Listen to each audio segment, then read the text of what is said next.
Cerita kos jahat telah usai. Aku, Gembot, Bejo, dan Hendra mencari kontrakan dan mendapatkan kontrakan yang bisa dibilang strategis. Walaupun ketika mencari kontrakan, kami dikejar waktu dan kesusahan karena mencari kontrakan di awal tahun. Kontrakan yang kami dapat berlokasi sangat strategis dan mantap, tepatnya di daerah Condong Catur, dekat dengan terminal. Dengan waktu yang singkat, kami semua senang mendapat kontrakan. Iya, walaupun apa adanya. Kontrakan yang apa adanya pasti ada apanya.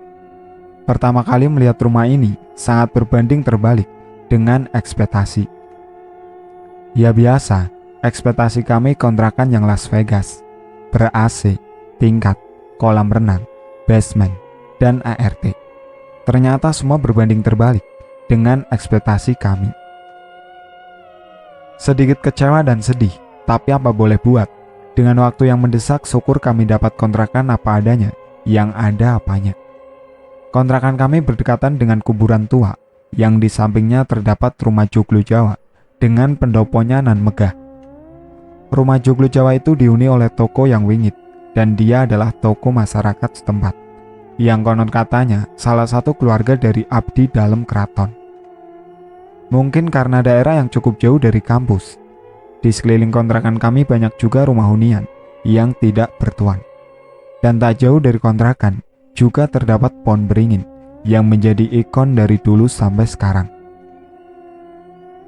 Selain yang disebutkan di atas, tepat di sebelah kontrakan kami terdapat sepetak kebun yang lama tak terurus dengan beberapa tumbuhan yang cukup rimbun. Ditambah lagi pohon talok yang menjulang tinggi tepat di samping rumah. Suasana kontrakan kami yang sunyi, sepi, dan senyap ketika jam menunjukkan pukul 7 malam ke atas. Apalagi gang depan kontrakan ketika sudah jam 7 malam bisa digambarkan seperti lorong kecil hitam yang mendekap ketika melewatinya. Ketika jam menunjukkan 7 malam ke atas, sudah jarang ada orang yang melewati gang kontrakan kami. Ya karena suasananya yang seram dan harus melewati kuburan tua yang membuat orang-orang berpikir dua kali untuk melewati gang itu. Ditambah anjing penjaga joglo Jawa yang sering menggonggong ketika melihat sesuatu yang melintas dan tak jarang mengejar orang-orang yang sempat menatap anjing itu ketika melewati gang. Begitulah karakteristik kontrakan yang kami tempati dahulu. Dengan lokasi dan karakteristik kontrakan yang sangat strategis seperti yang digambarkan di atas, keadaan di dalam rumah juga tidak jauh berbeda. Kondisi di dalam sangat memprihatinkan karena komponen bangunan kontrakannya yang tidak terawat. Apalagi banyak tembelan cat ataupun tembok di mana-mana, dan juga bak mandi yang sudah rusak dan sudah tidak layak pakai. Terkadang banyak kecoa, musuh bebuyutan anak kos, dan tikus-tikus got yang berkeliaran ketika malam hari. Sirkulasi udara bisa dibilang kurang memadai. Itu bisa kami rasakan ketika siang hari harus menyalakan kipas sekencang mungkin. Rumah ini bisa dibilang sangat kecil dan sempit. Bahkan seorang dari kami pernah berkata, rumah ini tidak layak dibilang rumah. Ketika kami sudah berpindah dan benar-benar bisa menempati, kami semua tidak langsung menempati rumah itu, karena bertepatan dengan libur semester. Berjalan beberapa bulan, akulah yang pertama menempati rumah, karena kebetulan rumahku yang terdekat dari Jogja. Hari pertama menempati kontrakan dengan keadaan yang gembira dan senang karena berpindah ke tempat baru dan mencoba petualangan baru dengan angan-angan hidup bersama satu rumah. Ternyata kegembiraan itu tidak bertahan lama. Di hari pertama, aku sudah diberi sebuah sambutan hangat. Tepat pukul 11 malam, di keheningan malam dan kesendirian, tiba-tiba terdengar suara gending Jawa disambi dengan alunan sinden lirik yang mengiringi. Saat itu terdengar lirik, namun pada saat itu aku merasa suara yang terdengar seperti semakin dekat dan semakin dekat. Suara itu sangat lembut dan jelas bahwa yang menyanyikan adalah seorang wanita. Tidak hanya suara, bau harum bunga kantil yang semerbak mulai tercium. Awalnya aku pikir itu adalah bau yang berasal dari kuburan di dekat kontrakan. Akan tetapi, itu salah besar. Aku mencoba berinisiatif untuk keluar rumah dan melihat sekitar rumah joglo. Karena pada saat pindahan rumah, aku sempat mendengar beberapa orang yang berlatih gending Jawa, tepat di selasar rumah Joglo. Di saat melihat Joglo itu, ternyata rumah Joglo benar-benar kosong dan tidak ada aktivitas sama sekali. Di saat itu pula suara itu masih terdengar jelas, dengan sayup-sayup sinden yang mengiringi. Aku masih mencoba melihat dan memastikan dari manakah suara itu berasal. Ketika aku masih mencoba mencari sumber suara, tiba-tiba dari arah timur terlihat seorang warga berperawakan preman yang datang menemuiku. "Ngopo mas, Canyar toh?" "Enggak pak, kula krungu suara gamelan pak, tapi suarane rak reti sekondi." "Oh alah, kuwi iki mung njaluk kenalan yo. Canyar biasa ngono kuwi, santai wae." Begitulah sambutan spesial dari sang penghuni kontrakan di hari pertama. Dan dari percakapan dengan salah seorang warga, mungkin hal tersebut menekankan bahwa eksistensi mereka ada dan mendiami tempat itu. Hari demi hari kami lewati, peristiwa-peristiwa aneh kami lalui. Eksistensi mereka selalu ada dan hadir di tengah-tengah kami. Kejadian gaib satu persatu kami alami, namun ada sesuatu yang membuat kami betah hidup di sana selama 2 tahun, yaitu kebersamaan, dan kadang kejadian yang ada hanya kita jadikan sebuah candaan. Setelah semua anak kontrak datang dan menghuni kontrakan, kami mulai beradaptasi bersama di rumah itu. Sama seperti kejadian awal, kejadian gamelan yang kualami kembali terjadi. Kala itu, pada sore hari, dengan suasana surup-surup. Suasana peralihan dari sore ke malam, yang konon katanya, di suasana tersebut adalah jam dimulainya aktivitas di dunia lain. Waktu surup-surup pertanda berakhir permainan di dunia nyata, dan berawalnya permainan di dunia sebelah. Di Jawa sendiri saat suasana surup, anak-anak biasanya disuruh oleh orang tua untuk pulang ke rumah. Apabila tidak pulang, konon diculik wewe, makhluk halus. Ketika aku dan Hendra sedang mengobrol santai sembari menikmati secangkir kopi dan 1 batang rokok di tangan, aku mendengar lagi suara itu. Kowe krungu ora?" "Krungu apa ya?" "Suara gamelan." "Ya ora mungkin nyamene wong gamelan, Des. Ngawur tenan. Tapi aku kok mak grek rodok merinding yo." Ketika aku dan Hendra mencoba memastikan suara itu, tiba-tiba tercium bau semerbak bunga yang entah dari mana asalnya. "Bajingan, iki mambu apa meneh?" "Iya, tapi aku kok samar-samar mambune yo. Nek mambu kembang, paling bar enek sing nyekar nang kuburan po yo. Masa nyekar sore-sore nyuk. Tapi iki aku yakin kembang." Memang pada saat itu dalam benakku teringat dengan kejadian malam itu. Namun ku mencoba berpikir jernih dan tak ambil pusing, karena takut anak-anak akan takut dan tidak mau melanjutkan kontrakan dengan gangguan yang terjadi di awal-awal menempati rumah. Tak terasa sudah 1 bulan kami menempati kontrakan. Konflik dan drama kami alami, entah itu secara nyata maupun gaib. Ada salah satu teman kontrakan kami bernama Gembot. Dia memutuskan untuk pindah karena masalah pribadi dan lingkungan di kontrakan yang membuatnya tidak nyaman. Sebelum Gembot berpindah kontrakan, gangguan di kontrakan juga dialami oleh Gembot. Saat itu Gembot sedang membereskan pakaian di kamarnya. Tak lama berselang, Gembot berpindah ke ruang tengah dan berniat menuju ke dapur. Namun Gembot mengurungkan niatnya dan lebih memilih duduk di depan kamar, tepatnya di ruang tengah. Dari posisi Gembot duduk, terlihat dengan jelas sebuah jendela yang langsung menghadap keluar. Gembot yang sedang fokus dengan telepon genggam di tangannya, sesekali menengok ke arah kamar, dan tiba-tiba dari sela-sela jendela terlihat sosok perempuan yang menatapnya dari balik jendela. Mak teratap. Gembot yang melihat sosok itu dengan jelas, seketika beranjak dan berlari ke arah kamarku. "Ngopo Bot? Kok dadak melayu?" "Asuhan, aku mau nyawang opo yo? Jelas banget cawedo ning jendela kamarku." "Tenane, raguyon lho." "Tenane sumpah, raguyon aku." Sempat terjadi perdebatan di antara kami. Aku sempat meyakinkan Gembot, namun dia bersikeras bahwa apa yang dilihatnya benar-benar nyata dan bukan halusinasi semata. Bahkan dia tidak berani lagi tidur di kamarnya dan lebih memilih tidur di kamarku beberapa hari, hingga akhirnya dia benar-benar angkat kaki dari kontrakan kami. Kejadian awal juga dialami Bejo. Bejo ini orangnya jarang mandi, mageran, penakut, dan tingkahnya seperti anak kecil. Peristiwa itu terjadi saat Bejo tidur waktu surup. Bejo yang tertidur dari surup, saat tengah malam Bejo terbangun, dan dalam keadaan setengah sadar dan samar-samar melihat sosok makhluk berkepala gundul dari jendela kamarnya. Antara sadar dan tidak sadar, Bejo mencoba membuka mata dan menatap sosok itu untuk memastikan apa yang dilihatnya. Sosok itu tidak segera hilang dari pandangannya. Bejo yang awalnya penasaran tiba-tiba tersadar bahwa apa yang dilihatnya adalah sosok makhluk astral.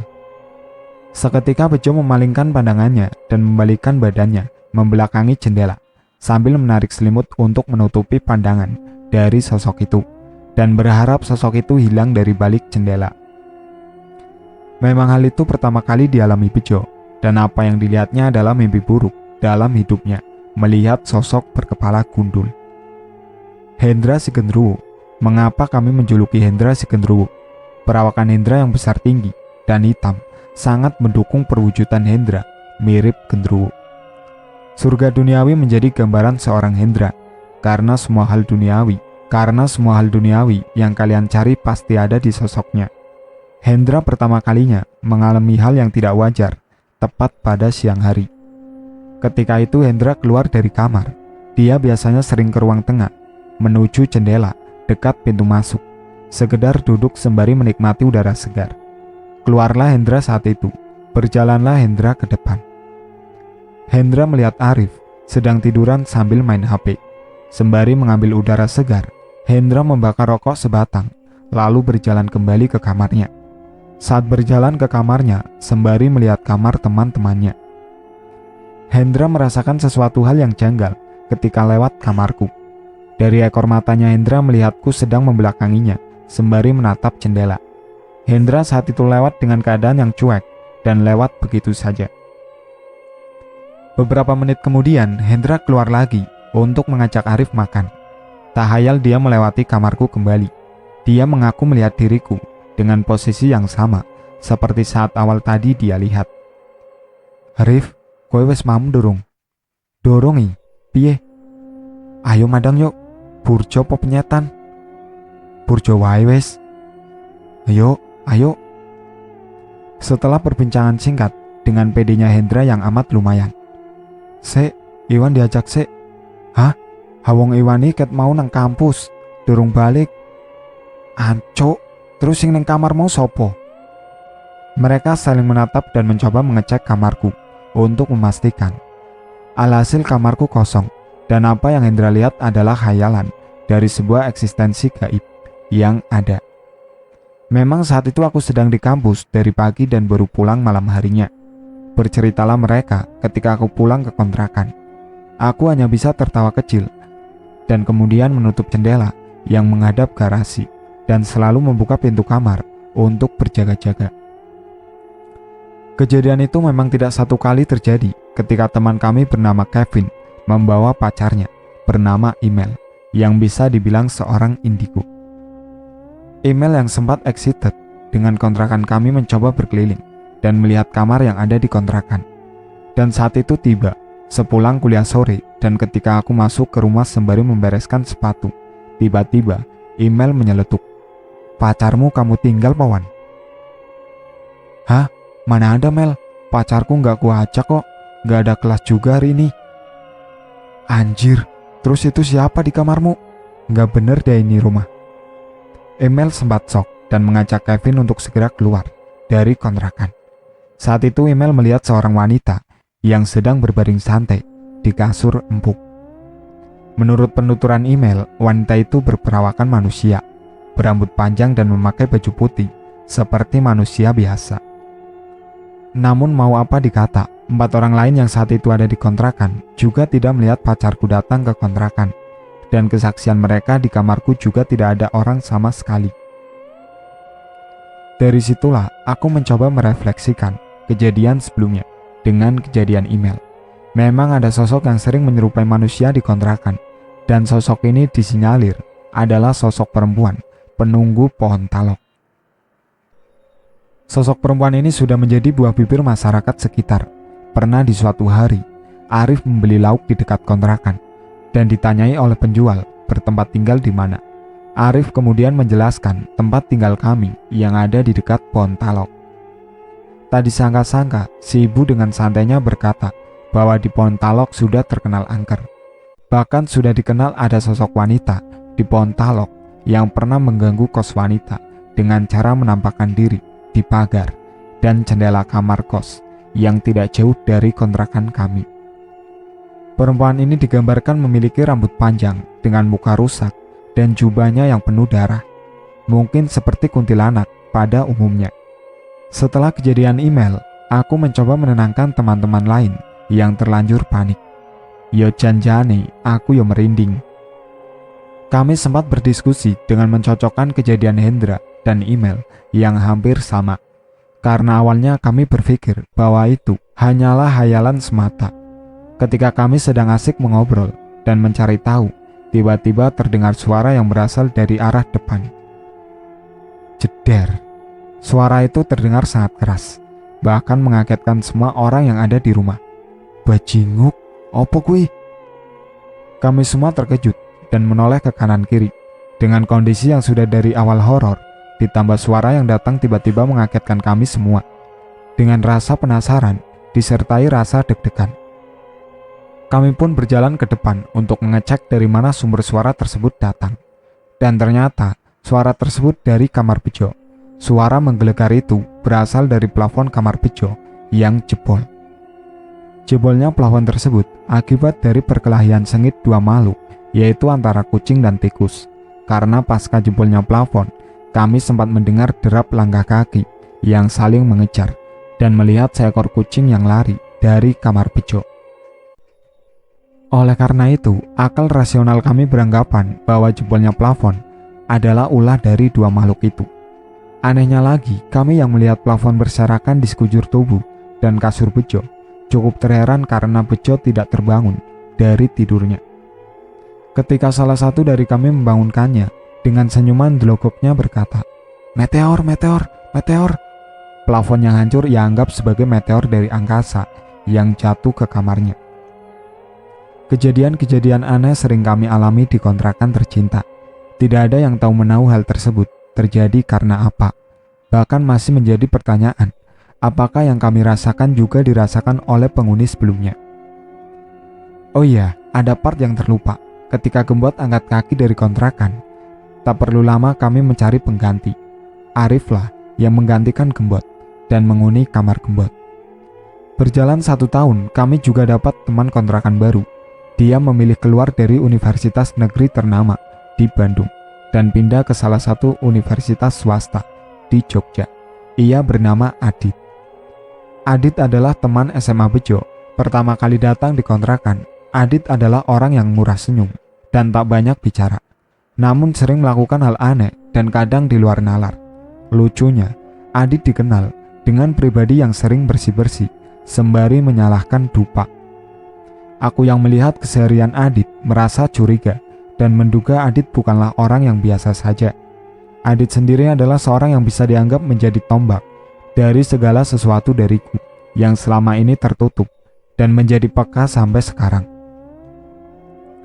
Memang aku sudah punya kemampuan melihat makhluk tak kasat mata dari SMA, namun hanya sekilas dan tidak sepenuhnya. Bisa dibilang yang dulu mungkin hanya 40%, berubah menjadi 90%. Maklum saja, memang Adit ini adalah orang spesial dalam hal gaib. Bahkan ketika kami sudah berpisah baru-baru ini, Adit selalu menunjukkan bakat yang selama ini ia pendam.